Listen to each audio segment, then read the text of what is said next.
statusnya. Apa yang disebut dengan status? Hak kepemilikannya.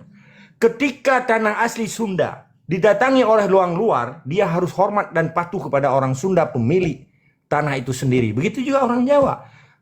Begitu juga orang Aceh. Maka di dunia ini ada undang-undang PBB. Apakah dalam bentuk konvensi, dalam bentuk konvenan, atau dalam bentuk resolusi. Maka kenapa ada satu lembaga khusus yang mengurus tentang hak bangsa asli di PBB? Karena di PBB itu disebut indigenous people. Setiap April, masuk minggu terakhir April dan masuk minggu pertama Mei, setiap itu rutinitas dilaksanakan itu. Untuk memberi hak dan penghargaan kepada bangsa-bangsa asli di dunia ini. Itu kesepakatan bangsa-bangsa yang ada di dunia ini. Yang jumlahnya 197 negara. Di bawah naungan PBB. Hari ini ada 57 negara yang di bawah UNPO. United Nation Unrepresentative Nation People Organization. Yang disebut dengan AMPO. Itu pusatnya di Belanda. Orang-orang yang belum merdeka. Dulu Timor Leste itu anggota AMPO dia. Nah, itu banyak negara pecahan Rusia itu anggota AMPO. Begitu juga di Republik Balkan yang disebut Yugoslavia. Begitu juga Taipei, Taiwan. Semua josnya. Jadi hari ini coba kita kalau menjadi warga negara internasional, pasti kita harus hormat kepada hukum internasional. Dan Indonesianya sendiri ketika dia menciptakan Indonesia, membentuk Indonesia sebagai negara baru, dasarnya apa? Harus ada legalitasnya kan? Sekalipun hari ini digugat oleh bangsa Aceh, digugat oleh bangsa Papua, digugat oleh bangsa-bangsa Maluku, digugat oleh bangsa Timor Leste, sudah lepas. Semua itu, kalau dibilang lepas pun salah kalimat saya sebenarnya. Saya ucapkan sendiri. Timor Leste dia dicaplok oleh Soeharto.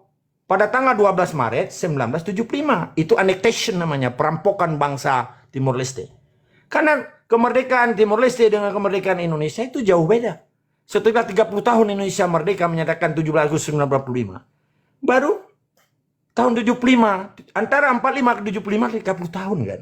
Ada urusan apa dengan Timor Leste? Itu kan daerah yang ditinggalkan oleh Portugal. Tidak ada kaitannya dengan peletakan dasar Indonesia yang diklaim oleh Soekarno. Setiap jajahan Belanda itulah Indonesia. Setiap jajahan Belanda itulah Indonesia. Sedangkan Aceh bukan jajahan Belanda.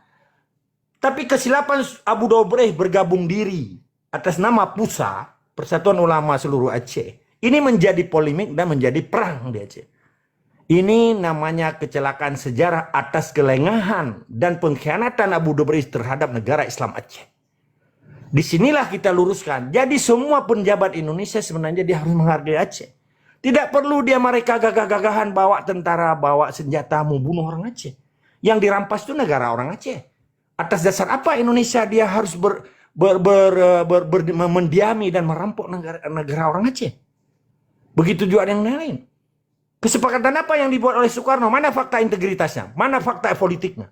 Hanya sebatas satu kalimat paragraf proklamasi. Ini kita buka semua supaya orang tahu itu.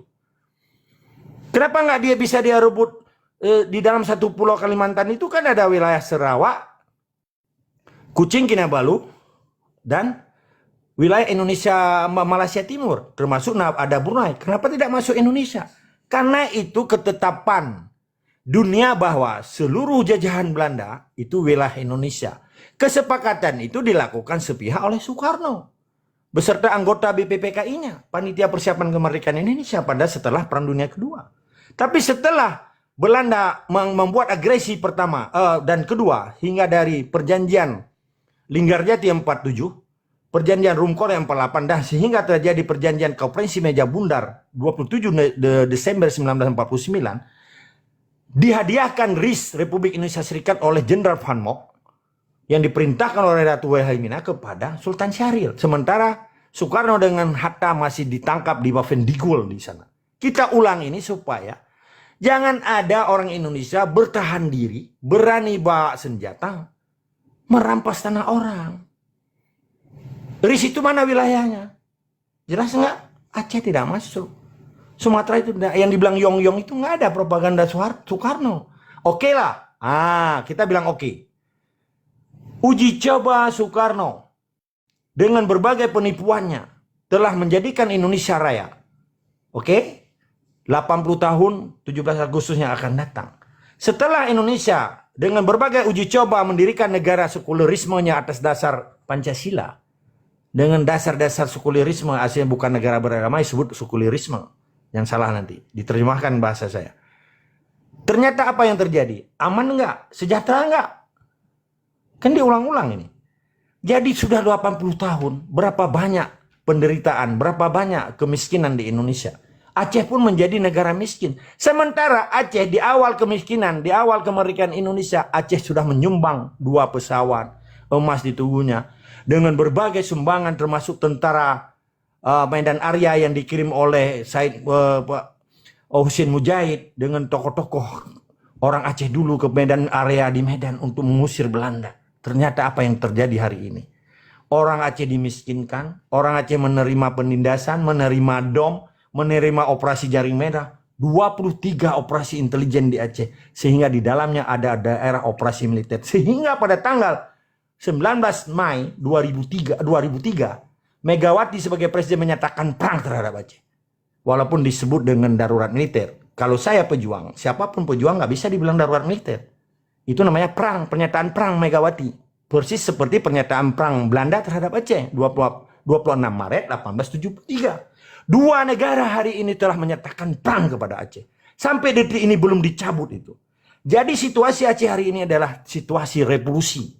Situasi perang. Sekalipun ada pemerintah provinsi yang dikelola oleh administratif Indonesia. Ada orang Aceh yang juga gila-gila dengan Indonesia. Silakan saja. Maka dengan kita menceritakan letak permasalahannya. Semua kita buka. Sejarah kita buka. Sadar enggak bangsa Aceh? Kenapa dia mengkhianati nenek moyangnya? Kenapa dia mengkhianati negara Islam nenek moyangnya? Kenapa dia mengkhianati hukum Islamnya? Apakah dia munafik? Jelas kan? Berarti dia munafik. Berarti dia ingkar kepada nenek moyangnya, ingkar kepada Allah. Di situ jelas ketika kita bilang, rupanya kamu selama ini bertopeng ya. Nenek moyangmu kan negara Islam, bertamadun dengan Islam. Kenapa kamu harus mendukung sistem Soekarno? Pancasila diciptakan oleh Soekarno. Soekarno itu bukan nabi. Dia bukan menerima wahyu dari Allah. Beda dengan Al-Quran. Al-Quran itu wahyu dari Allah. Yang diberikan kepada Nabi Muhammad sebagai mujizat. Apakah Pancasila itu mujizat? Kalau memang Quran sudah ada, untuk apa Pancasila? Kenapa orang Aceh hari ini gila dengan Pancasila? Berarti dia something wrong di dalam otaknya kan? Coba buka.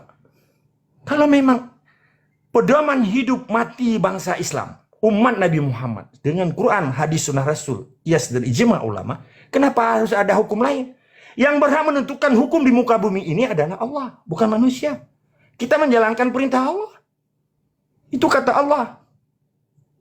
Baca Quran baik-baik. Kenapa banyak orang di Aceh sekarang munafik? Saya nggak sebut orang lain. Kenapa banyak orang Islam di Jawa Barat, Jawa Timur tidak pernah memperjuangkan hukum Islam menjadi pedoman dalam hidupnya? Kenapa takut disebut khalifah apa nih? Dengan berbagai Islam ini apa disebut dengan Islamfobia? Kenapa takut? Inilah maka Indonesia tidak akan pernah makmur sejahtera ketika bangsa yang mendiami Indonesia ini otaknya munafik, zalim, fasik. Ini bahaya di dalam kehidupan bernegara, tidak menjadi panutan kita untuk anak cucu kita. Maka orang Aceh hari ini coba buka hati dan matamu. Jika Anda benar-benar mukmin sejati, perjuangkanlah nilai-nilai Islam itu. Jangan dimain-main. Jangan hanya sekedar komersial. Jangan dibuat Islam itu menjadi alat komersial, alat dagangan. Apakah kedagangan politik? Apakah dagangan betul-betul real komersil? Maka ketika orang Aceh mengangkat isu kemerdekaan, tidak ada seorang pun yang bisa melawannya. Tidak ada seorang pun yang bisa melarangnya. Itu hak bangsa Aceh, hak bangsa Jawa, hak bangsa Jawa juga ada Majapahitnya, ada Borobudurnya, ada kerajaannya. Begitu juga Kalimantan, ada Mulawarmannya, ada Munamarannya. Begitu juga orang Dayak, begitu juga orang Ternate, ada rajanya, semuanya. Kenapa nggak kita saling menghargai? Ketika sebenarnya Soekarno tidak perlu dia menyatukan Indonesia, menghilangkan sejarah-sejarah peradaban kesultanan di seluruh Nusantara. Ini yang kita pertanyakan hari ini. Setelah diberi kesempatan kepada Soekarno 80 tahun mengelola Indonesia, ternyata mundur 1000 tahun. Semua orang menjadi TKW, menjadi buruh, menjadi budak, menjadi kuli di rumah-rumah orang kaya.